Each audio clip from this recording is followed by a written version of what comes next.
होगा। वो ताई क्या खा सके नहीं, थोड़ा सा छोटा होता ही तो समझ जा, थोड़ा सा बड़ा होता ही आके वो मेरी क्या होता है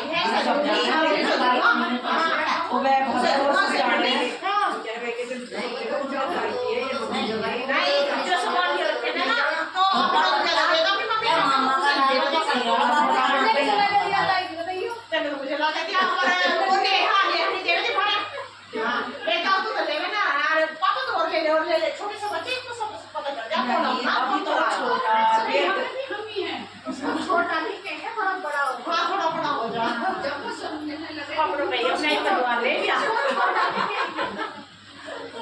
सभी की बात है तो शिव बाबा में समझाते हैं बच्चे सबको माइंड बराबर मिला है, उसको कैसे यूज करना है ये हमारे हाथ में है। जैसे चाकू होता है तो चाकू को आप अच्छी चीजें काटेंगे उससे तो प्रेरणा हो जाएगा, लेकिन खट्टी चीज काटेंगे उससे तो होता हो खट्टी चीज खाने से आप आराम से चलेंगे फिर अपनी आँख भी कैसे हो जाता है रोटी भी नहीं खाई जाती है ना, खट्टे हो जाते हैं ना चौकता में ऐसे दिमाग में चाकू भी समझ जितना भी से अच्छी बातों में लगाएंगे तो उतना ही दिमाग हमारा तेज है, जितना भी से खट्टी मतलब बेकार बातों में लगाएंगे उतना दिमाग हमारा छोटा हो जो कहते हैं मोटा।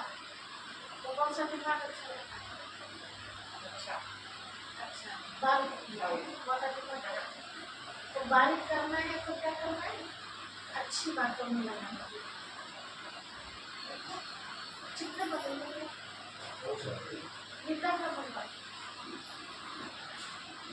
पहले सब आपस में मिल के बैठते थे, एक अच्छी बात बताइए एक बुरी, अब सब वो तो हाथ में जाली तो वहाँ जाली, अब किसी को एक दूसरे का पता ही कुछ नहीं है। अब तो नहीं पता रहता जी, ये जो फोन है हाँ इन फोनों ने नहीं पता रहता एक नाटक देख ले तो ही इस फोन में तो ऐसे है नहीं सभी हो गया ये तो फोनों में बोल रहे हैं बस मारो बस मुझे कैसा नहीं इसका को भी दे रहा है जो मान जी पढ़ाई भी खत्म होगी बच्चों की इस फोन में नाश कर रहा था नहीं फोन में नाच अजी देखे हैं वीडियो अगर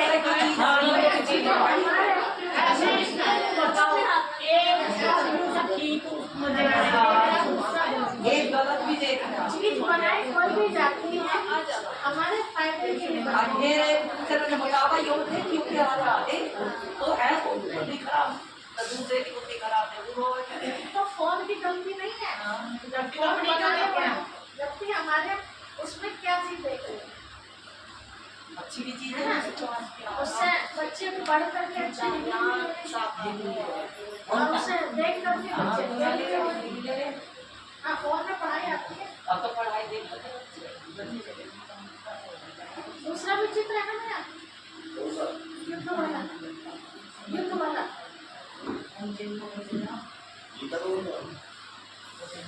अहिंसा का हिंसा अच्छा चलो ध्यान दीजिए आज क्या बताने वाले हैं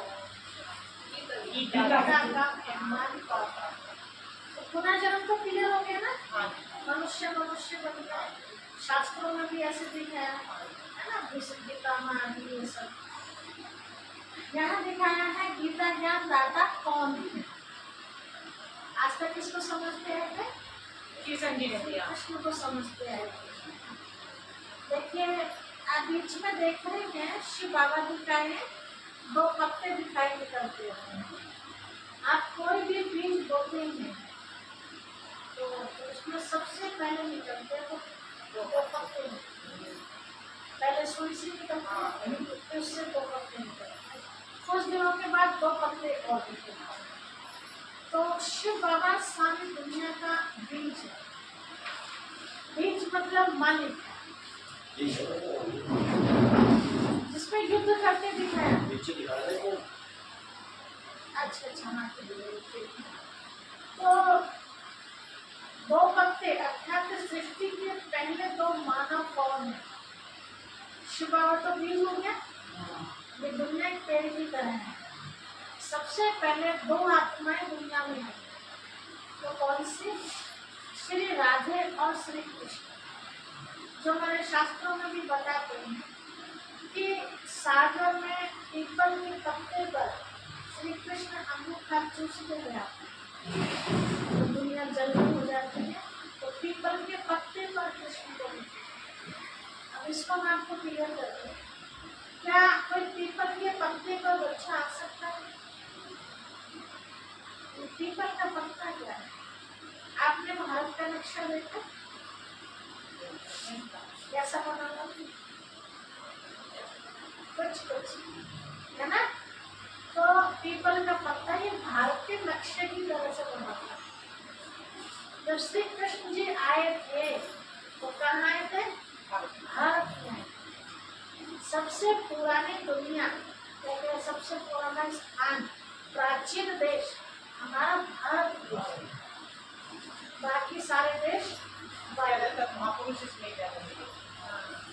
इसमें ये है ही सबसे पुराना, लेकिन से सारा बंटवारा। जैसे आपका ये गांव में है, क्या नाम है इसका? है ना। आप में से ही घर छोटा दिखाई दिया, 4 भाई है, 5 भाई है, तो एक में खेत में 2 किलोमीटर दूर है ना, वहाँ बना दिया, ठीक है।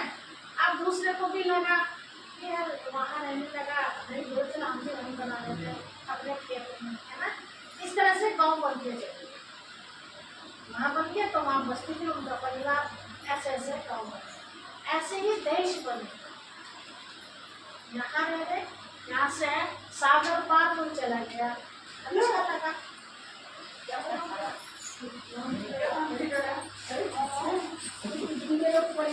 कपड़े से एक कपड़ा ले, नहीं मटे एक कपड़े से पकड़ के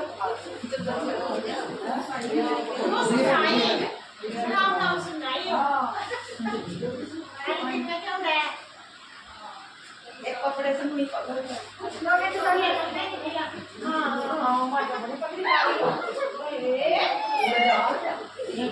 दिन में उड़ती है, मतलब आपको बहन ही जाओ दिन में हम उड़े जेब में इसका भी हिसाब किताब होगा। हाँ सही तो की बात कर रही हो तुम के ना पढ़ाई करी कि नहीं? ये शिव बाबा पढ़ा रहे, शिव बाबा पढ़ा रहे। तो कितनी होगी की बात, अब बात के याद रहा, हाँ करने कर लो, रोटी बोलो, बर्तन मार लो, कपड़े धो लो। अभी बताओ भारत सबसे पुराना देश है। हम सबको गर्व होना चाहिए इस बात का कि भारत में जन्म लिया, और भारत में भी कहाँ जन्म लिया आपने? उत्तर प्रदेश में, है ना। पूरे भारत में भी अगर पवित्र स्थान देखा जाए तो उत्तर प्रदेश है। महाराष्ट्र, गुजरात, आंध्र प्रदेश, मध्य प्रदेश नहीं है, खेती में भी सब जगह हर चीज में उत्तर प्रदेश लगेगा। देखो श्री राम जी का जन्म हुआ कहाँ हुआ? उत्तर प्रदेश में, अयोध्या यूपी के अंदर है ना। और श्री कृष्ण जी का जन्म हुआ मथुरा में, तो वो कहाँ है? वो यूपी के अंदर है। ऐसे और कईयों की कहानियाँ स्वीकारते हैं। नदी जितनी भी गंगा बह रही है, हरिद्वार आदि, ये सब अभी तो वो बढ़ गया कि वो उत्तराखंड में चला गया, लेकिन पहले किसमें था? वो उत्तर प्रदेश में था। तो जितनी भी पवित्रता वाली चीजें हैं ये सब हमारे उत्तर प्रदेश में। सबसे बेहतरीन पानी हमारा उत्तर प्रदेश में, सबसे बेहतरीन भाषा हमारी उत्तर प्रदेश की, है ना। उत्तर प्रदेश में भी कौन सी? मेरा के इलाके वाले, मुजफ्फरनगर वाले में यहाँ की भाषा बहुत अच्छी है ना। तो हम सब अपने आप को बहुत किस्मत वाला समझे कि ऐसी धरती पर हमारा जन्म हुआ है। तो शिव बाबा ने सबसे पहले श्री राधे और श्री कृष्ण की आत्मा को भेजा। अब यहाँ दिखाया, तो फिर अब जो जन्म मरण में आने वाली आत्मा है, ये हमने आपको बताया, वो हमें मुक्त कैसे कर सकती है? गीता का ज्ञान हमें मुक्त करता है जंजाल से। अब श्री कृष्ण की आत्मा तो खुद जन्म मरती है, तो वो हमें कैसे मुक्त कर सकते हैं? देखिए गीता किसने सुनी? पूरी सुन कितनी बार? पता नहीं कितनी बार, ये भी मैं एक बर्तन में पूरी भी पूरी जैसे वहाँ जैसे जन्माष्टमी वाली दिन है पूरी अच्छा। एक दिन तो खा रहे और किसने? रोज भी पड़ी हमारी मम्मी ने बहुत बार सुने बहुत बार। शिव पुराण मैं आज ही पूरी पढ़ती हूँ, इसकी पसंद आ रही हो ना बच्चे 1 बजे से 5 बजे तक बहुत अच्छा पढ़ा तो वो ज्यादा जो अच्छा याद भी है। हाँ जी अभी याद आएगा, मैं बताऊंगा। दस में याद आता ठीक है, मैं बोलती रहूंगी, आपको याद आएगा। गीता में श्री कृष्ण जी ने अगर गीता का ज्ञान दिया है तो भगवान ने उसमें अपना परिचय दिया है। क्या परिचय दिया है? कि मैं निराकार। कहा श्री कृष्ण जी को कैसा देख रहे? ठीक है। गीता में भगवान ने कहा मैं जन्म मरण से निराकार। श्री कृष्ण का क्या देख रहे हैं?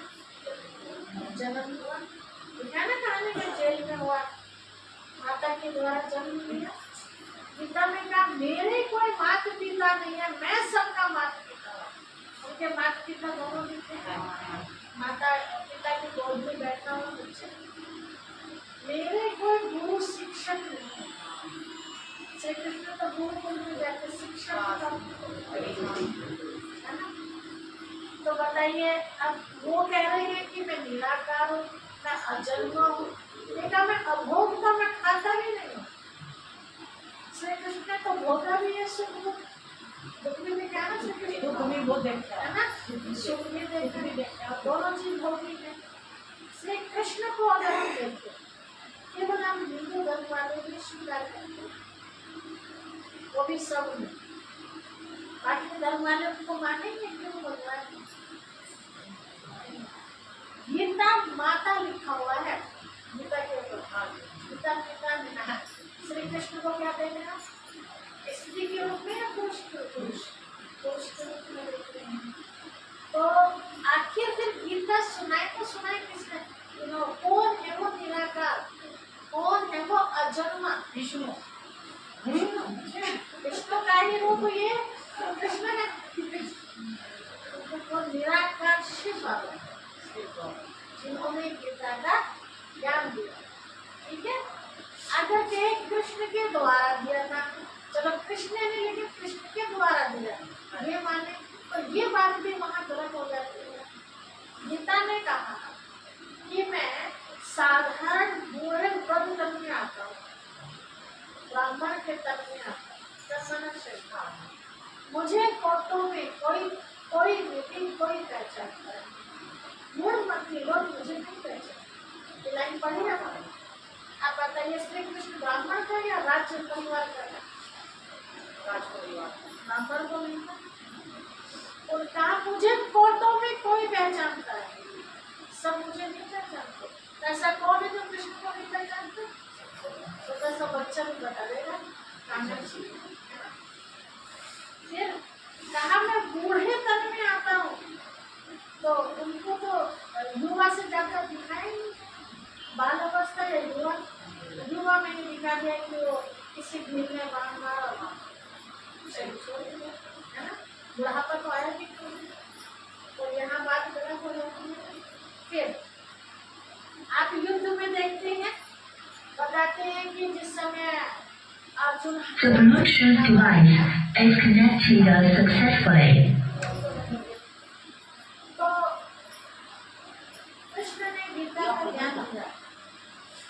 आप सोचो, उनको मारने का ज्ञान दिया, हिंसाकारी है ना, बाण चलाना, ये चलाना हिंसक हो गया ना।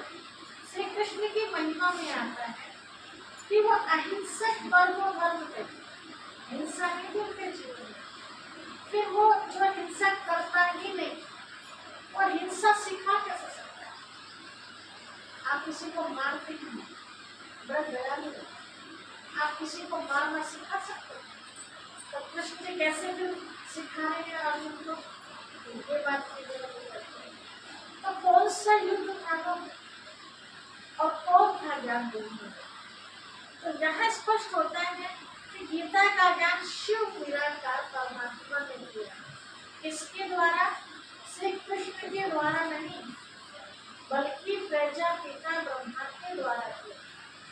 अब ये प्रजापिता ब्रह्मा कौन है?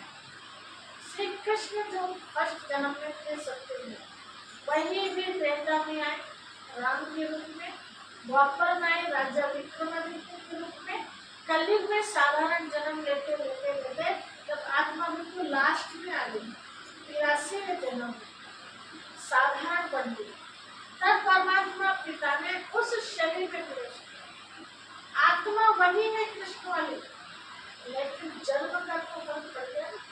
जैसे पिछले जन्म में आप कुछ हो, अब कुछ हो, लेकिन आत्मा तो वही है ना।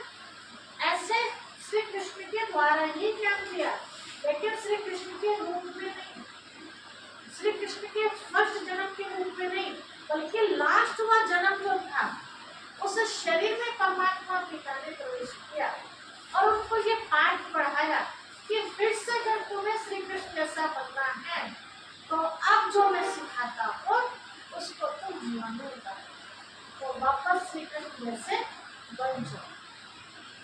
जो दिखाया है कि अर्जुन के घोड़े गाड़ी के रथ में बैठ के भगवान ने ज्ञान दिया। अर्जुन कौन है? कहते हैं गीता का कवि शब्द है, जो ओढ़े सो अर्जुन, मतलब जो भी गीता के ज्ञान को धारण करे वही अर्जुन। एक अर्जुन है, हम सब जो भी अर्जुन कर रहे जीवन में होता है। तो ये घोड़े गाड़ी का रथ कौन सा है? ये शरीर क्या है हमारा? एक रथ है। और ये इंद्रिया क्या है? एक घोड़े। 5 घोड़े वाला रथ दिखाते हैं, 4-5 घोड़े दिखाते हैं। तो ये मुख्य इंद्रिया आँख, कान, मुंह, हाथ, ठीक है? ये हमारी इंद्रिया को, इसी से तो ये शरीर चलता है। और एक भी इंद्रिय कम कर दो तो मुश्किल होता है। तो ये शरीर रूपी रथ में बैठ के उस क्रिया का परमात्मा पिता ने ज्ञान दिया। किसको मारने का? भाई को मारने का ज्ञान नहीं दिया, बल्कि अंदर जो विकार है उनको मारने का।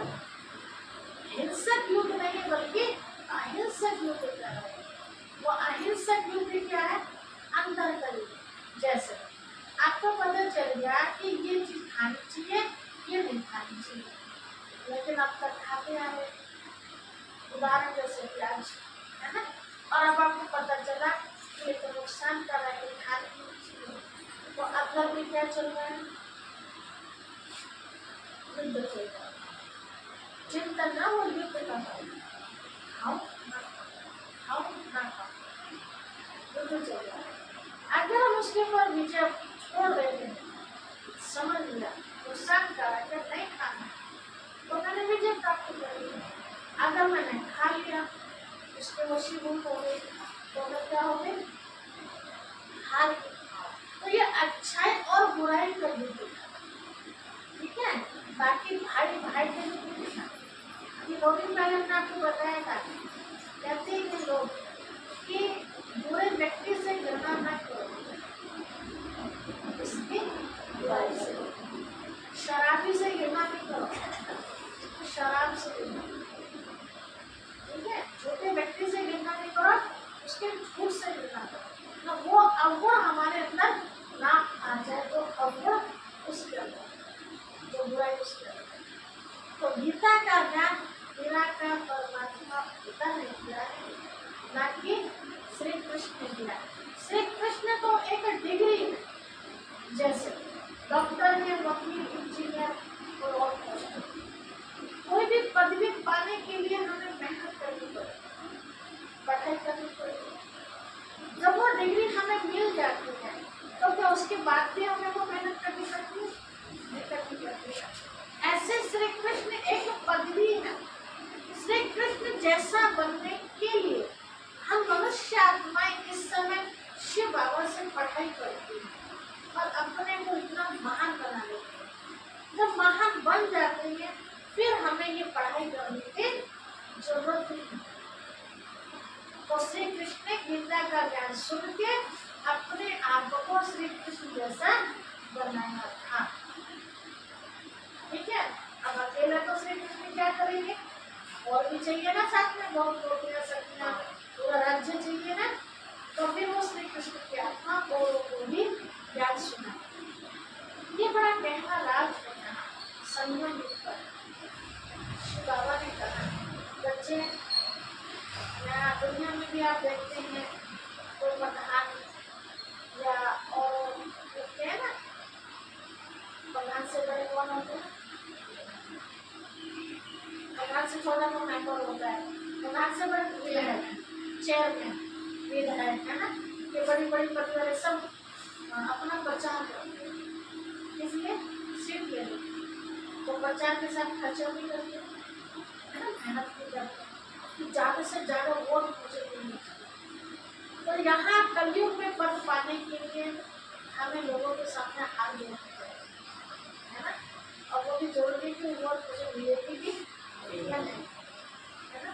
लेकिन सत्युग में अगर आपको मुझ पद पाना है, किसी के सामने आपको हाथ जोड़ने की जरूरत है, बल्कि सेवा करने की। यहाँ भी ऐसी होता है तो जिसके दिल को देता है उसको वोट मिल जाता है ना। थोड़ा बहुत पानी पड़ा, बहुत नहीं, थोड़ा बहुत पानी पड़ा।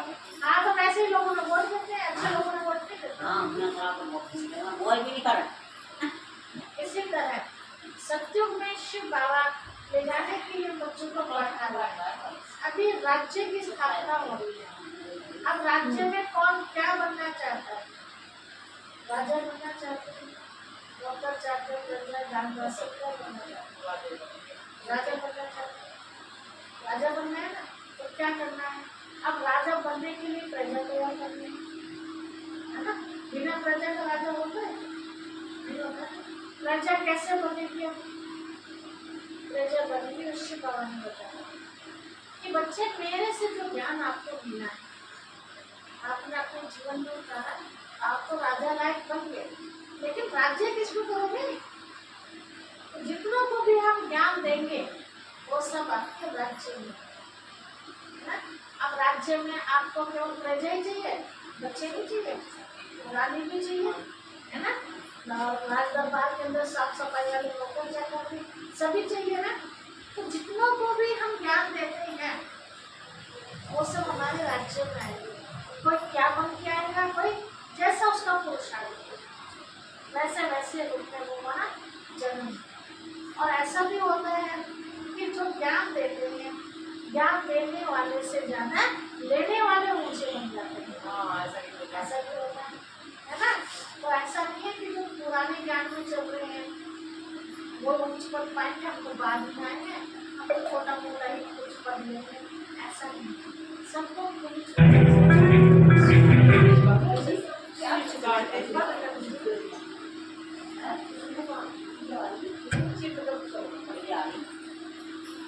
जैसे स्कूल में आप देखते हैं एक बच्चा तो ऐसा है कि सबसे पहले उसका एडमिशन हो गया स्कूल में। एक बच्चा ऐसा उसको लेट हो गया किसी वजह से, कोई भी कारण, चाहे तबियत है, चाहे पापा के पास एडमिशन के लिए पैसे नहीं है या टाइम नहीं मिला कुछ, है ना, वो बच्चा बहुत लेट पहुंचा स्कूल और जब तक वो आगे भी था वो नहीं होगी।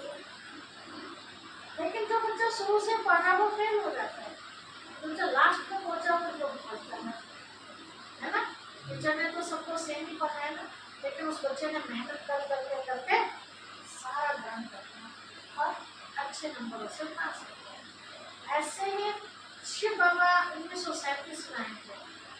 1937 से शिव बाबा पढ़ा रहे, 89 साल हो गए उस समय से पढ़ने वाले, और मुझे भी 36 साल हो गए हैं, मैं भी पढ़ रही हूँ। भैया को 22 साल हो गए हैं, भैया भी पढ़ रही हैं, और आपको 22 दिन भी नहीं हुए, समझे। तो आप हमसे भी ज्यादा पढ़ो, आगे निकल सकते हैं। केवल ज्ञान सुनाना ही बड़ी बात नहीं, बड़ी बात क्या जीवन में कितना बताना।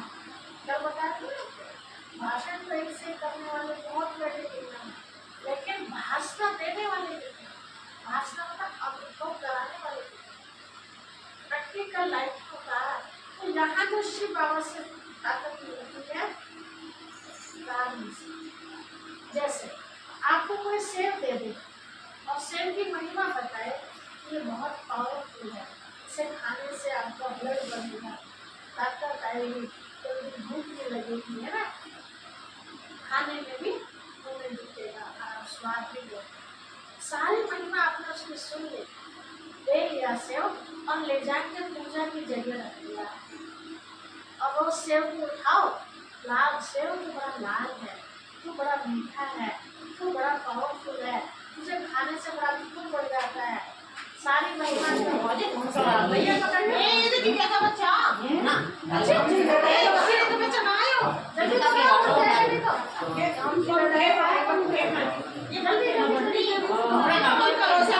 ऐसी गलती ना हो रही। पंखा बंद कर दो। पंखे से क्या लेना देना, पंखे के अंदर ही होइए ना,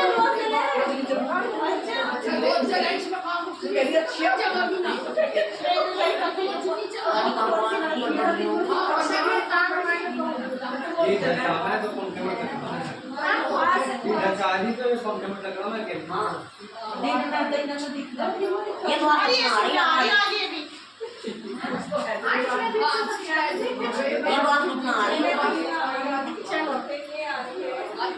ये आपकी परीक्षा ली जाती है, आप कितना बटा बड़ा है ना, उसके चक्कर में ये बात तो नहीं भूल जाते। तो क्या बता रहे हैं आपको, सेव का रोज उसकी महिमा करो, रख दो अलमारी में, फिर अगले दिन उठाओ, फिर रख दो, ताकत है नहीं आती, खाने से याद खाने से प्रैक्टिकल है ना। ऐसे अब तक हमने क्या करा था बच्चों में, यही तो करा, गीता पढ़ी, रामायण पढ़ी, हनुमान चालीसा पढ़ी, पुराण कुछ किया है ना। फिर किताब बंद करके रखा, फिर हमें तो समझ में आया भाई गीता में तो सारा उसका ही जो है युधिष्ठिर का अर्जुन का इनकी सारी बात यही है कि ना बस मैं याद आ गया, जैसे ये बता रही तो मैं याद आ गया गीता का है और मैं बताया जाता था आप जैसे फट से बता दो। हाँ 100 नंबर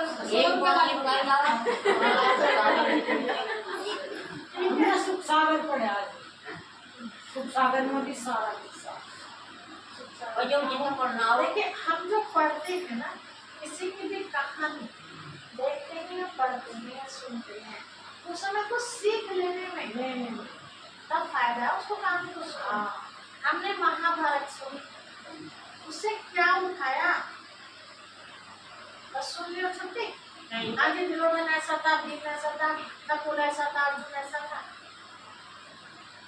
कोई फायदा नहीं। दुर्योधन ऐसा था, दुष्ट आत्मा, मुझे नहीं, सबकी नजरों से गिरा हुआ, मेरे से कर ऐसे ना। अर्जुन इतना अच्छा था, सबकी नजरों में चढ़ा हुआ, मुझे अर्जुन जैसा हो गया, तब तो है फायदा पढ़ने, बस पढ़ लिया, हाँ अर्जुन ऐसा था वैसा था, नहीं तेरी ये करा जो तो बड़ा के हमको तेरे छोड़ दे। हां मगर मतलब ये बापू का साथ तेरा, दुर्योधन का कितना साथ तेरा, ये तो भी तेरे से है। हाँ उसमें कहवे तो है, हाँ जी, लेकिन मेरे अंदर कितनी अच्छाई है, अपने अंदर लानी है वो अच्छाई, वो बुराई मेरे अंदर ना आ जाए, है ना। इस चीज को देखो, एक ना 100 मरवा दिए, जो जनता मरी वो अलग मरी। हाँ जी, अबे मर गया बोल हाँ बस। तो मतलब उससे हम देखें कि हमें लेना क्या है। ये कहानी क्यों सुनाई जाती है कि जिससे हमारे पता चले अच्छाई क्या है, बुराई क्या, बुराई का नतीजा क्या है और अच्छाई का नतीजा क्या है, तो हमें उससे अच्छाई इसलिए सुनाई जाती है। लेकिन हमारे पे कोई फर्क नहीं पड़ता। कहावत है ना, बोलते हैं चाव की बात सही है लेकिन पतलाना क्या बोलते हैं, ऐसे बोलते हैं ना। तो यहाँ शिवा कहते बच्चे ऐसा नहीं तो सुनते हो ना, देखो सारी बात तो किसी से भी बता नहीं, हमसे भी नहीं, लेकिन कोशिश को कोशिश करें। 100 के 100% कौन नंबर नहीं लगता, लेकिन 98, 97, 96, 95, 94, 90 है ना, ऐसे 35%।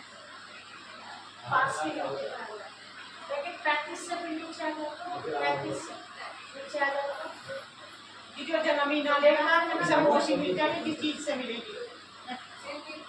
मोक्ष नहीं मिली। मिलती नहीं मोशी को कदम भरा काशी का दर्द है तो समझा नहीं मिलेगा, नहीं किसी से नहीं मिलेगा, किसी से मोक्ष नहीं होगा। मोक्ष मिलेगा दुखों से, जीवन से मोक्ष नहीं मिलेगा, दुखों से मोक्ष। दुखों मिलते से जैसे कोई भी पीड़ा है आपको, किसी भी तरह की पीड़ा, इस पीड़ा से मुक्ति मिल जाएगी, जीवन से मुक्ति मिल जाएगी। मुक्त कौन होना चाहता है? तो दुखी होता है। सुखी आदमी को क्या कर रहे हैं? बाजार में मर जाए, ठीक है। और दुखी को कहा हाँ नल्ली ठीक कह रही है, मैं तो वैसे भी मरना चाहूँ, है ना, उसे बुरा नहीं लगेगा क्योंकि वो चाहेगा बेचारा, लेकिन खुशी में रह रहा, इतना अच्छा माहौल है, सब कुछ है ना, उल्टा हो जाएगा अगर आपका एक्सपीरियंस। तो जब बात से मोश मिल जाएगा तो कितना होगा? ऐसा नहीं होगा।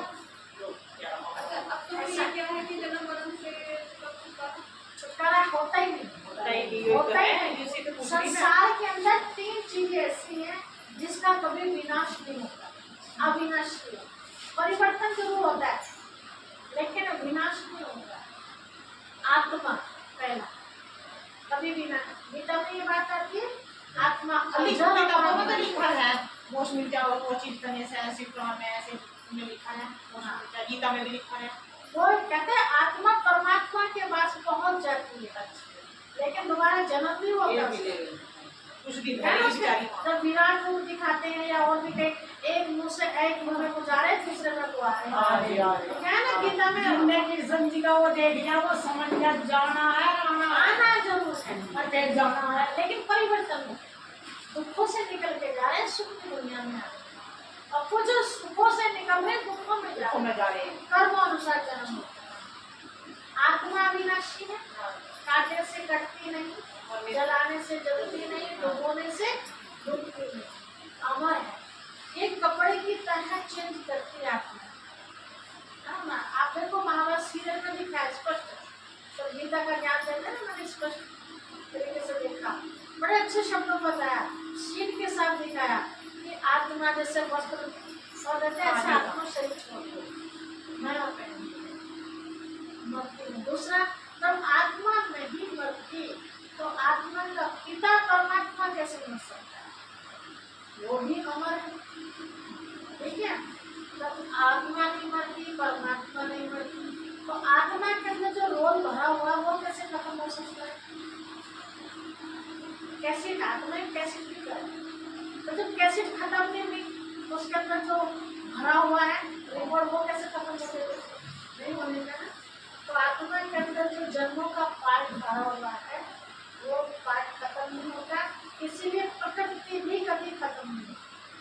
प्रकृति मतलब 5 तत्व, जल, वायु, अग्नि, आकाश और पृथ्वी। इन 5 तत्वों से ये पृथ्वी बनी। पृथ्वी में रहने वाले हम मनुष्य के पास जो शरीर है, ये पेड़ पौधे, ये सब 5 तत्वों से मिलते हैं। एक भी तत्वों की कमी पड़ती है तो बीमारियां आ जाती है ना। तो ये 5 तत्वों में परिवर्तन आता है, मतलब अब ये दुखदाई हो गई है, बिना मौसम के बारिश, बिना मौसम के ये सब हो रहा है ना। क्यों हो रहा है? क्योंकि आत्मा के अंदर परिवर्तन आ गया है, तो प्रकृति के अंदर भी परिवर्तन आ गया है। सत्युग में जब आत्मा सत्व प्रधान थी, प्योर थी, तो प्रकृति भी प्योर।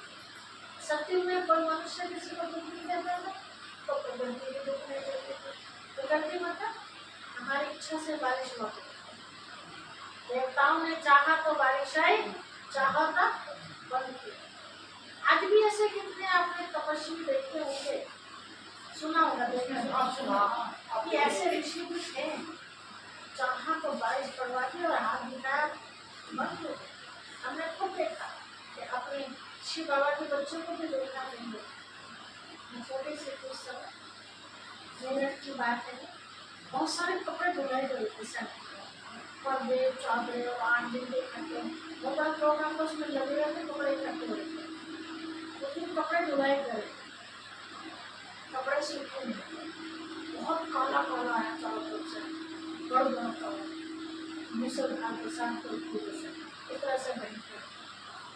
जो भैया सेवा कर रहे थे कपड़े धुलाई कर रहे थे, वो अकेले तो समझ सकते, हम सब बाहर थे तो फटाफट सब मिलके मदद कर दे तो कोई था नहीं। तो उन्होंने शिव बाबा से कहा, बाबा कपड़े पड़े हैं सवेरे से लगा हुआ हूँ धुलाई करने में, है ना, दोबारा धुलाई होगा, पानी भी खर्च होगा, बिजली का मीटर चलेगा, ये सारी बारिश पड़नी नहीं चाहिए जब तक सारे कपड़े ना पहुँचे। कपड़े थोड़े से गीले भी थे तो पहले तो हवा चली करते हैं, तो पहले पिल लगाते थे तो कपड़े चिपके हैं प्लास्टिक के, तो पहले तो हवा चली करते हैं तो सारे कपड़े सूख गए बस में, तो थोड़े बहुत गिरे थे तो उन्होंने छत पे जाके ऊपर को देख के ऐसी कहा प्रकृति जब तक मैं ना कहूँ बरसने की जरूरत नहीं है, कुआं मेरा सौरा काला करो, है ना। भैया ने सारे कपड़े उतार के एक तरफ रख दिए ढक के मतलब अंदर, और कहा अब बरस ले। एकदम ऐसी बारिश पड़ी और पूछो मत, अब इसे क्या कीजिए, सुनिए उनकी बस बातें पर सुनी जा एक बार देखा मैं, बहुत बार हमारे साथ भी ऐसा हुआ कि हम मेरठ से आ रहे नए पिता थी और आगे काला काला दिखाई दे रहा, पिता से पता नहीं मसूरी पकड़े थे क्या नहीं, तरीका चिंता ना करो, बाबा बैठा ना आगे आगे बाबा जा रहा है ना, बादलों को भी खिसकाता जा रहा है। हम सेंटर में घुसे अब पूछो मतलब बारिश का, तो कई बार ऐसे भी रक्षा होती है। अंदर में बताओ तो कृष्ण जी की भी मौत हुई, राम की भी हुई, सबकी हुई, सबकी हुई, शरीर की आत्मा की नहीं। हाँ आत्मा की नहीं, तो खैर हनुमान जी दामन, अच्छा हनुमान जी को शरीर नहीं छोड़ा, नहीं अब हनुमान जी कौन है देखिए, दिखाते हैं शिव जी का पूंछ वाले, बताया नहीं। पूंछ वाले हनुमान जी है ना, जंगलों में रहने वाले वनवासी। देखिए ये चाहे लंबी नाक वाले गणेश जी हो, चाहे लंबी पूंछ वाले हनुमान जी हो, चाहे 4 हाथों वाली देवी या 8 हाथों वाली, ऐसे ना हुए हैं ना हुए थे ना होंगे। इसके पीछे राज है कि वो कौन थे। लंबी पूंछ वाले हनुमान जी दिखा है, जंगल में रहने वाले। अब यहाँ संगम पर हमें कहानी समझ में आती है कि उससे पहले उन्हें कोई भी जानता था, तो राम जी को जरूरत पड़ी तब से लोग उनको जानने लगे, है ना। कहानी में ऐसे दिखाया ना, उससे पहले तो सीरियल में दिखाई कैसे राम जी को जरूरत पड़ी सीता को ढूंढने की, है ना, लंका बाहर जाने की, तो पता चलते चलते कि ऐसे ऐसे सब माता पहुंचे। अब वो बंदर सेना का क्यों बंदर सेना का सहयोग से राम जी ने सीता को पा लिया। अब वो बंदर कौन है वास्तव में, सीता कौन है, राम कौन है, कल हमने आपको बताया था आत्मा सीता है, राम परमात्मा।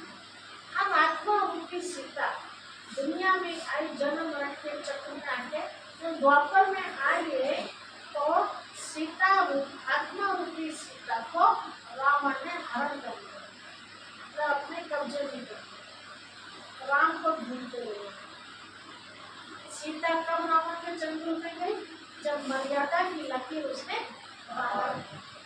बैर बांध दी, है ना। तो ऐसे हम दुखी कब हुए, सत्य व त्रेता में तो सब मर्यादा के अंदर कोई दुख नहीं था, लेकिन जब द्वापर में आए तो हमने मर्यादा की लकीर अर्थात बुरे कर्म करने शुरू कर, तो हमारे जीवन में क्या आ गया, दुख आ गया। सत्य त्रेता में हमने कभी पूजा भी नहीं की, मस्त रहते खाते पीते मस्त, ना कोई बुरा कर्म था, ना दुख था, ना भगवान की याद। द्वापर में आके हमने भगवान को याद भी करना शुरू किया, याद करते करते रोते रोते रोते द्वापर से कलयुग में आ गए। अब शिव बाबा ने आके हम आत्माओं को, सीताओं को ढूंढा, मेरी सीताएं कहाँ कहाँ।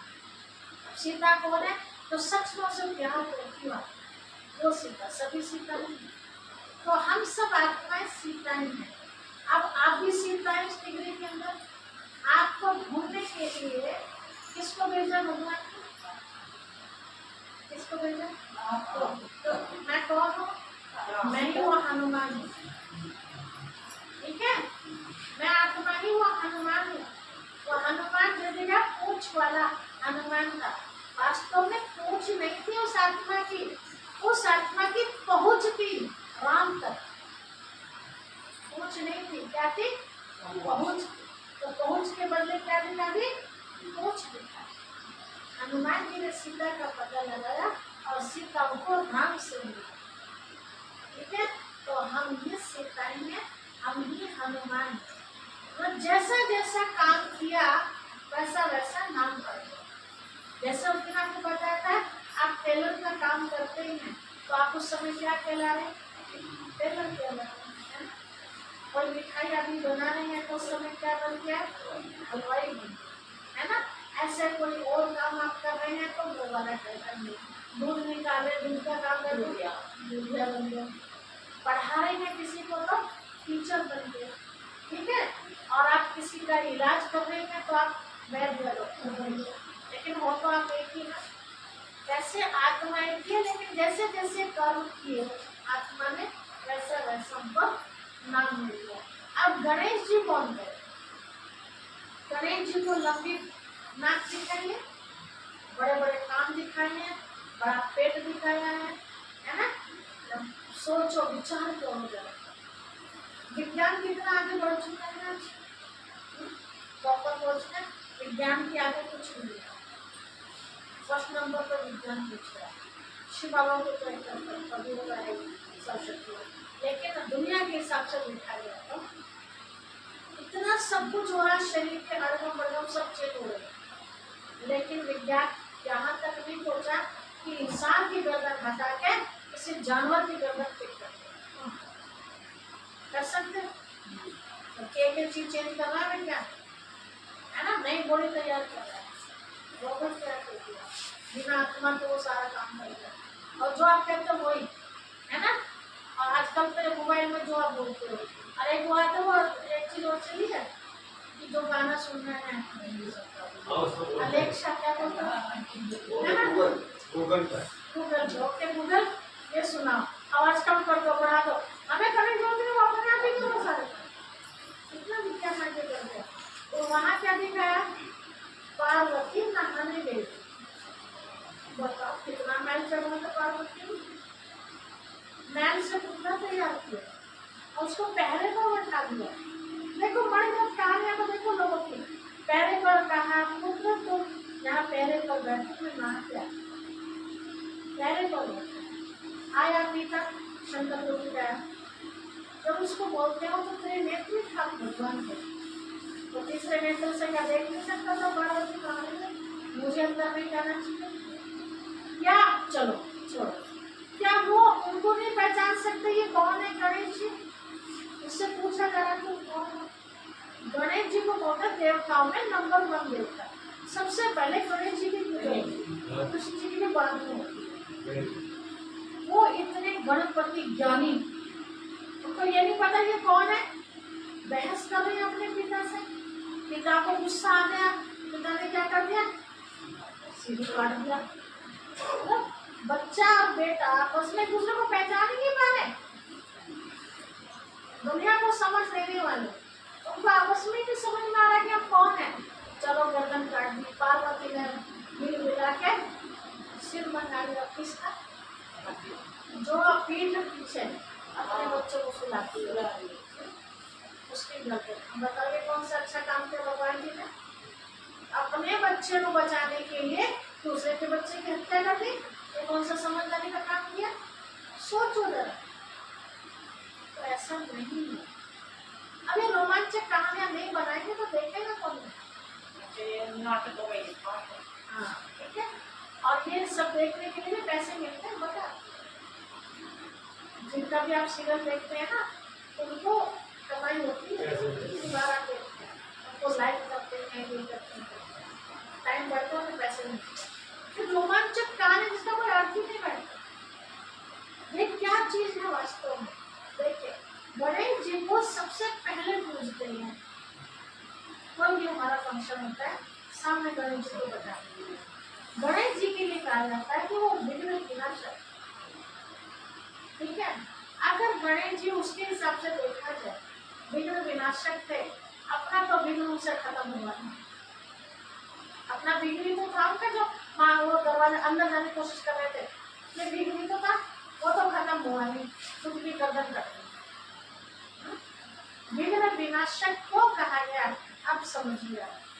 जो आत्मा बिल्कुल प्योर होती है, गणेश जी को छोटे से बालक के रूप में दिखाया, बड़ा युवा अवस्था में नहीं था उसको, 10-12 वर्ष की, 15 साल की, इससे ज्यादा उम्र नहीं दिखाई। वो विघ्न विनाशक थे कौन, जिनका डायरेक्ट परमात्मा पिता से कनेक्शन है, उसके अंदर पावर कितनी होगी। आज यहाँ भी कोई समस्या आ जाए, समझो कोई मान काटने वाली आ जाए, हमने से जो शक्तिशाली होगा वो तो सामना कर सकेंगे या कमजोर भी कर लेंगे। इसलिए कोई भी समस्या ना आ जाए, उसके लिए श्री गणेश जी को सामने बैठा देते कि विघ्न विनाशक, और विघ्न वही खत्म कर सकता है जो पावरफुल आत्मा है, और पावरफुल कौन हो सकती है, जिसका डायरेक्ट भगवान के साथ संबंध है। ठीक है। दूसरा दिखाया गणेश जी को छूने की सवारी, विचार करो, और देवता को तो चलो फिर भी दिया, किसी को बैल दिखा दिया, किसी को शेर दिखा दिया, किसी को हंस दिया ना, गणेश जी को छूने की सवारी। सोचता भगवान का बच्चा डायरेक्ट है ना, और तो किसका, वो तो डायरेक्ट शिव की संतान भी कहिए गणेश जी। वो चूहा क्या चीज है, चूहा क्या करता है, कुछ ना कुछ काटने की आदत है, आपके काटो किसी को,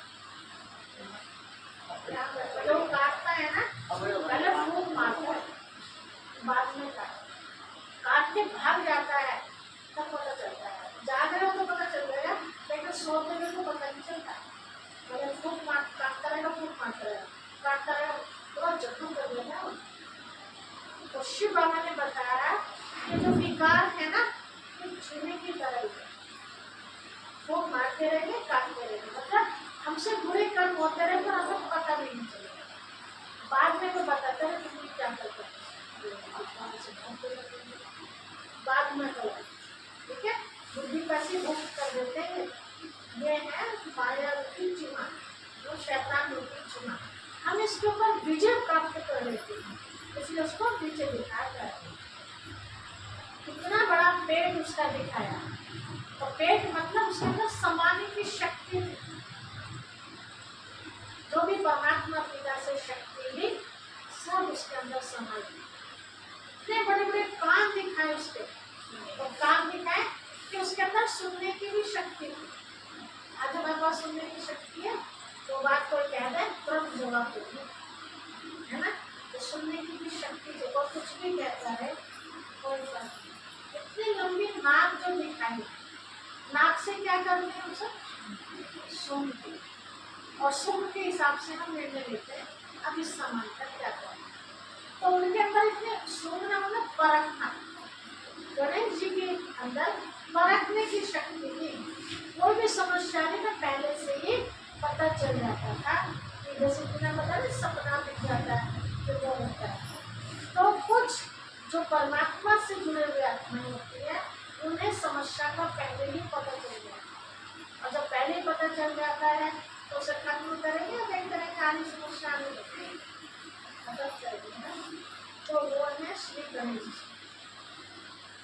ठीक है, जो हर समस्या को पहले से परख ले और उसको खत्म कर, सारी अच्छी बातों को संभाले, सुनने की चाहे अच्छी बात आप कानों में आ रही है, चाहे कोई हमें गाली दे, सुनने की भी पावर हमारे अंदर, परखने की भी पावर हमारे अंदर। तो लंबी नाक वाला कोई नहीं, 4 हाथों वाला भी कोई नहीं, चाहे ना देवी या देवी। घर में हम देखते हैं बहुत अच्छे संस्कार होते हैं किसी, तब क्या कहते हैं तो बिल्कुल ठीक है, उसके 4 हाथ लेते हैं, किसी के लिए कहते हैं तो पक्का शैतान है, क्या उसके सिंह निकले तो किस आधार से कहा, गुणों के आधार से, ये देवता है और ये असुर। किसी के 8 हाथ भी नहीं, अष्टभुजाधारी दुर्गा दिखाई जाए तो वे 8 शक्तियां थी उनके अंदर, ना कि 8 हाथ थे। कैसे? जैसे अभी आपको एक ही समय 8 डिग्री मिलने लगे तो हाथ तो 2 ही में लेंगे, तो ज़्यादा 2 डिग्री आप ले लेंगे। अब तीसरी भी डिग्री मतलब सर्टिफिकेट मिल रहा आपको, तो क्या करेंगे, उसे रखेंगे फिर पकड़ेंगे, रखेंगे फिर पकड़ेंगे। लेकिन एक साथ जब शादी है तो क्या करा, भक्तों ने 8 हाथ दिखा दिया और 8 हाथों में 4 अलंकार दिखाए। उसका भी बड़ा राग अष्ट शक्तियां हैं वो उस आत्मा उस देवी के अंदर, जो उनको हथियार अस्त्र शस्त्र के रूप में दिखा है। वो अष्ट शक्तियां कौन सी है, वो कल हम आपको बताएंगे। 8 हाथ नहीं थे, 8 शक्तियां मोटे रूप से बताते हैं आपको। समेटने की शक्ति थी, सहन करने की शक्ति थी, संभालने की शक्ति थी, निर्णय करने की, बरतने की, सामना करने की, सहयोग करने की, विस्तार को संकीर्ण करने की, इतनी सारी शक्ति। अब इसका मतलब क्या है कामों का, वो आगे बाकी, ठीक है। तो आज ऐसे जैसे रावण को दिखाया 10 सिर दिखाए हैं, 4 हाथ दिखाए हैं, रावण के भी कोई 10 सिर नहीं, 10 बुराइयां थी उसकी। कैसे, आपने देखा होगा कहानी में कि उसका एक शीश काटते थे, दूसरा जाता, दूसरा काटा, तीसरा, ऐसे आते थे। आखिर में फिर विभीषण ने बताया राम को कि प्रभु उसकी नाभि में अमृत महामान्य बड़े, तो नाभि में मारा तो मतलब जड़ एक तरह से। आप घास खोदते हैं, ऊपर से काट दो तो खत्म होती है, तब तक आप उसको जड़ से ना। कैसे हम एक विकार खत्म करते हैं तो दूसरा विकार आ जाता है। हमने क्रोध को खत्म करा तो दूसरा विकार, ईर्ष्या खत्म करे तो कोई और विकार आ जाए। सारे विकार जड़ से खत्म हो जाए, इसके लिए शिव बाबा हमें पाठ पढ़ाते हैं, बच्चे अपने को आत्मा समझो। आत्मा समझो तो परमात्मा की याद रहेगी, अगर परमात्मा की याद रहेगी तो कोई भी विकार आपके अंदर आएगा। तो विकारों की जड़ है मैं। जब मैं ही समझना है तो मैं कौन हूँ, मैं समझो तो अच्छी वाली मैं समझो ना, मैं देवी, मैं सबको सुख देने वाली देवी, दुख देने वाली को देवी कहते हैं, उसे क्या कहते हैं, सबको राक्षस भी कहते हैं, है ना। तो ये शब्द हम सब सुनते पढ़ते आए हैं, लेकिन कभी गहराई में जाने की कोशिश करते। शास्त्रों में सारी बातें हैं, लेकिन सत्य केवल इतना ही है जितना आटे में नमक। आटे में नमक कितना पड़ता है, आटा इतना सारा नमक, तो किताब इतनी मोटी है, लेकिन सत्य कितना उसमें थोड़ा सा। बाकी हमें समझाने के लिए उन्हें अपने तरीके से बहुत अच्छा बनाया, लेकिन हम उसको समझ नहीं पा रहे। अब जितना जितना ध्यान हमारा शिव बाबा में रहता है, उतना उतना ये बातें हमें सब समझ नहीं। मेरा गीता में लिखा हुआ है, मन मस्त हाथी की मैया, करुणा इसकी शक्ति है। यह मन 5 सबके में है, काम, क्रोध, लोभ, मोह, अहंकार। इन 5 में अहंकार बनी, अहंकार बोलेंगे। हाँ, ये लिखा हुआ। हाँ, अहंकार मतलब मैं। हाँ। जहाँ मैं है वहाँ सारे आ जाते हैं, इसलिए बलवान पता है जहाँ भी। तो मैं को परिवर्तन कर दो ना, मैं देने नहीं, मैं आत्मा, है ना, मैं इसलिए नहीं हूँ, मैं आत्मा।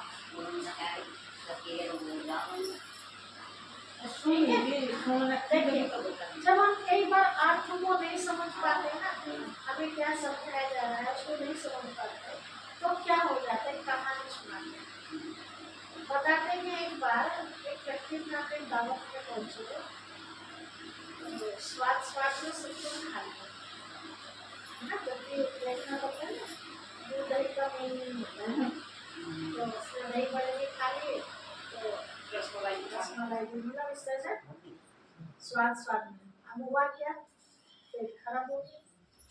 पेट खराब हुआ तो डॉक्टर के पास जाना पड़ गया। डॉक्टर ने पूछा भाई क्या खाया था, बोला ऐसा ऐसा। कहा कोई बात नहीं, तुम ऐसा करना, घर पे ना खिचड़ी बनवा लेना, दवाई की जरूरत नहीं, ठीक हो जाए, खिचड़ी बनवा लेना। मूंग की दाल है। हाँ ठीक है। उसने कहा डॉक्टर साहब लिख के दे दो। मैंने कहा, खिचड़ी हो भाई, गई? हाँ खिचड़ी हो गई, थोड़ा बेचारा बोलने वाला था। डॉक्टर साहब ने कहा लिखना क्या है, डॉक्टर तो बड़ा था, उसको इतना बिजी लाइन लगी पड़ी बेचारे के, लिख के दे दो। उसने कहा भाई लिखने का खिचड़ी खिचड़ी याद करता चला जा, याद ना रहे। मैं कहा लिख के दे दो। कंपाउंडर के द्वारा उसे बाहर निकाल दिया कि जा, इतना टाइम ना है। बेचारा याद करता हुआ जा रहा था, क्या कहा डॉक्टर ने, क्या कहा, क्या करना, समझ में नहीं आ रहा। मम्मी दाल का होगा को तो बैठे। ठीक है, घर पहुंच गया। घर पहुंच के तो याद नहीं रहा उसे बेचारे को, याद में क्या कहा डॉक्टर ने, क्या कहा। घर वाले ने कहा क्या हुआ, उसने कहा वही बना दे। अब वही क्या बना दे, कुछ नाम तो होना चाहिए ना, वही बना दे। उसको बेचारे को कहीं जाना भी था, ऐसा कह के बाहर निकल गया। बाहर निकला और याद करता जा रहा, डॉक्टर ने क्या कहा था, क्या कहा था। खिचड़ी जो शब्द था ना वो दिमाग से निकल गया, खिचड़ी याद आ गया। खिचड़ी का था डॉक्टर, खिचड़ी खिचड़ी, अब उसे याद रखी है ना वो बात, तो खिचड़ी खिचड़ी खिचड़ी खिचड़ी मुँह से कहता हुआ जाए। तो जैसे अभी आपको यहाँ से और गाँव के बाहर जाना है, पुल के पास कुछ काम है, तो बीच में बहुत सारे लोग मिलेंगे, खिचड़ी खिचड़ी खिचड़ी कहता जा रहा। तो कोई एक किसान भाई अपने खेत में बैठा, कुछ फलों के पेड़ पौधे लगा के बेचारे चिड़ियाओं से रक्षा कर रहा है। चिड़िया नुकसान बहुत करती है ना, तो डंडा लेके बैठा उसको उड़ा रहा है। तो वहां से कहता हुआ क्या निकल रहा है, खा चिड़िया खा चिड़िया खा चिड़िया खा चिड़िया। हम लोग किसान ने सुना है ना, रखा इधर क्या कह रहा, खा चिड़िया एक मारा डंडा लिए बैठा है, चिड़िया तो दोबारा खा के मैं तो चिड़िया उड़ा रहा हूँ, तो मेरा खा चिड़िया। तो उसने बोला क्या कहूँ, तो उसने बोला ऐसे बोल, चिड़िया चिड़िया। अब वहां से आगे चलता चलता क्या कहता है, उड़ चिड़िया उड़ चिड़िया उड़ चिड़िया उड़ चिड़िया। आगे थोड़ी दूर देखा तो वहाँ कोई जाल बिछा के बैठा हुआ चिड़ियाओं को पकड़ने वाला। वहाँ जाते जाते क्या कह रहा है, चिड़िया। तो उन्होंने भी बोला क्या कह रहा है, काम उड़ चिड़िया, काम पागल है, सवेरे से बैठे हैं जाल बिछा के, और हम तो उसे पकड़ने के लिए बैठे हैं और तुझे उड़ा रहा है। तो उसको लगा क्या कहो, तो बोला ऐसे बोल, फर्स्ट चिड़िया फर्स्ट चिड़िया। बोला ठीक है, आगे कहता चला गया फर्स्ट चिड़िया फर्स्ट चिड़िया फर्स्ट चिड़िया। तो चोर में भाग होता है, उसके पीछे पुलिस लगी, तो चोर ऐसे छिपके कोने में ऐसे पुलिस के हाथ जाए, तो ऐसे कहता हुआ था फर्स्ट चिड़िया फर्स्ट चिड़िया फर्स्ट चिड़िया। चोर ने बोला जाएंगे भाई क्या कह रहा, फर्स्ट चिड़िया, हम तो भागते फिर अपनी जान बचा रहे, पुलिस आ रही है पीछे से, अपनी तरफ फर्स्ट चिड़िया। एक लगा हम लगा बेचारा ना लगने को बोले क्या बोलूं, तो कहा ऐसा क्या, ऐसा दिन कभी ना है, ऐसा दिन कभी ना है। तो बोले चोर नहीं चाहेंगे ना पकड़े के लिए, बोला बेचारा ठीक है, फिर वहां से निकला, ऐसा दिन कभी ना है, ऐसा दिन कभी ना है। कैसा मजा आ रहा था, किसी की बारात चल रही है, तो बारात में साथ सुनते कितना खुशी का दिन था ना, वो क्या कहता जा रहा, ऐसा दिन कभी ना है, ऐसा दिन। बेचारा वहाँ पिता समझा क्या कहूँ, होता ऐसा दिन रोज आ रहा है, खुशियों वाला ऐसा दिन रोज आ रहा है। कौन चाहता है ऐसा कि भाई खुशी ना आए घर में, सब चाहते हैं मेरी खुशी हमारे घर में ऐसा दिन रोज आए। कहा ठीक है भाई, फिर के वहाँ से आगे निकला, ऐसा दिन रोज आए, ऐसा दिन। थोड़ी देर के बाद देखो तो दूसरे को ले जाते वहाँ से कहता हूँ ऐसा दिन रोज आए, ऐसा दिन रोज आए। वहाँ पिता तो पिता के व्यक्ति कैसा हो गया उनसे, पूरा चुटिया लग गया था,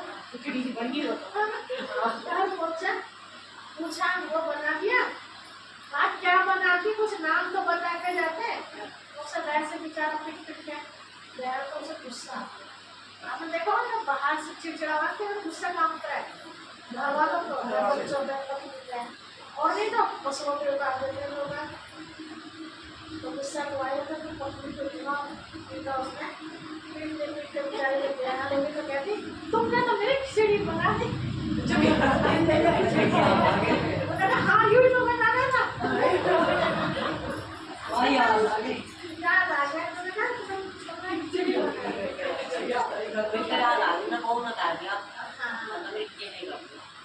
तो देखिए कई बार बातें सुनते ही हैं लेकिन उसका अर्थ ना जानने के कारण तो मेरे लिए क्या होता है मतलब हमारा नुकसान हो गया है उस अर्थ को ना तो ये सब शासन द्वापर से पढ़ते हैं पूजा पाठ करते हैं लेकिन लाभ क्यों नहीं हुआ लाभ इसीलिए कि हमने उसको सही तरह से समझा अर्थ का पता करनी। चलो पिछले जन्म की बातें तो आप कहते हमें क्या पता नहीं क्या है लेकिन इस जन्म का तो पता है पता आप बचपन से कितनी पूजा पाठ करते हैं लेकिन फिर भी बिल्कुल तरह की तरफ जाए कलयुग पड़े वो पर किसी जन्म में पूजा करो देखे नहीं प्रतीक मिश्रा और मथुरा में तो शरीर बटे पर कैसे वो बात तो बढ़िया बता रहे हैं जो हमारे लोग आ रही अब अंदर पता नहीं क्या पता हाँ जो भी बात तो बढ़िया बता रहा है हाँ लेकिन सुनने वाले भी तो बढ़िया होने चाहिए सुनने वाले भी हाँ बढ़िया लगे सुनने तक बढ़िया है लेकिन प्रैक्टिकल में तो कुछ नहीं करते सभी सुनते हैं ना इस बात के लिए कि लहसुन प्याज नहीं खाना चाहिए लेकिन फिर भी खा रहे हम इसका कारण बताएं क्यों नहीं खाना चाहिए देखिए लहसुन और प्याज ऐसे तो आयुर्वेद में आता है दवाई ना तो ले लो है ना लेकिन दवाई की तरह से दवाई ली जाए तो फायदा करेगा और दवाई की तरह से नहीं ली जाए उसको स्वाद में लिया तो नुकसान करेगा हम कभी बीमार होते हैं दवाई खुशी में ली जाती है मजबूरी में ली जाती है मजबूरी खुशी में तो नहीं दवाई की मात्रा कितनी होती है थोड़ी सी है ना देखो कैप्सूल में मोटे से मोटा होगा तो हो सकता है और उसको भी बोला दूसरा कैप्सूल 4 घंटे के बाद सभी टाइम होता है दवाई के लिए ऐसे अगर कई बताते हैं घुटनों में दर्द है बाय हो जाती होती है अब हो जाए जो रोज खा रहे बाय होते सोचो है ना हम नहीं खाते हमारे आज तक बाय नहीं होती शरीर सर के मतलब है ना तो ऐसा नहीं है कि लहसुन और प्याज बाय को खत्म करती है दर्द खत्म करती है चलो मान लहसुन दिन में खा दे दिल में पाते हाँ खून पतला कर जाए क्या चीज लहसुन एक कॉफी ले लो सुबह सुबह ऐसा तो अलसी है वो भी खूब पतला करता है वो तो खाइए तो सामने ये दिन खाइए वो सामने की नावल की वजह से कैसे खाएंगे आप पानी पीस रही थी वो पहले तो पानी में भिगो ये मैंने तो सूखी दी थी दूध में डाल के पता नहीं उतना वैसे ही तबीयत खराब हुई तो किस्सा नहीं मार रहा हूँ पर इसे पापा ने खाई से नहीं नहीं ऐसा तो आपने वो तो लाला सा भूजा होगा ना वैसे तो वैसे भी देख लो अभी तो ऐसे ही खाई मैंने है ना आप उसको खाओ सूखा भून लो नमक डाल के कढ़ाई में और उसको जैसे सौंफ खाते खाना खाते ऐसे बहुत अच्छी लगती है पानी में लहसुन भी खावा थे लहसुन ना खाओ लहसुन अगर डॉक्टर बताता है फिर भी तो ले सकते हाँ ले सकते हैं दवाई भी हाँ दवाई के रूप में हाँ सब्जी में नहीं दवाई की लहसुन और प्याज क्या चीज ये हमारे अंदर जो 5 विकार है ना उनको उत्तेजित करते बढ़ाते जैसे हम आरती में गाते हैं रोज गाने वाले कि ईश्वर विकार मिटाओ पाप हरो देवी आरती में गाने वाले रोज गाते हैं कि मेरे पाप हरो देवी दूसरी तरफ से पाप बढ़ाने वाले चीज में आ रहे हैं तो गाने का क्या फायदा नहीं उदाहरण के तौर पर मेरा गला खराब है और डॉक्टर से मैं दवाई लेते हैं डॉक्टर क्या बच्ची मैं दवाई तो ले रहा हूँ लेकिन साथ साथ परहेज भी कर ठंडा मत पीना खटाई मत खाना है ना मैं ठंडा भी लेती हूँ और खटाई भी खाती रहूँ दवाई भी लेती हूँ तो आराम करें तो करें फिर वो डॉक्टर साहब आपको दवाई डॉक्टर कैसे बड़े बुजुर्ग क्या कहते हैं दवाई से अच्छा कि परहेज करो, पैसा भी बचेगा। और दवाई तो वैसे भी आजकल कितनी रिपोर्टें मिल रही है, कितनी खराब होती है, लेकिन दवा नहीं सकते। कम से कम यूज करो, जितना हो सके अपने आप को अंग्रेजी दवाइयों से बचाओ। तो लहसुन और प्याज हमारे अंदर उत्तेजित खाना बनते हैं। हाँ, देखिए प्याज हमारे घर के लिए ईर्ष्या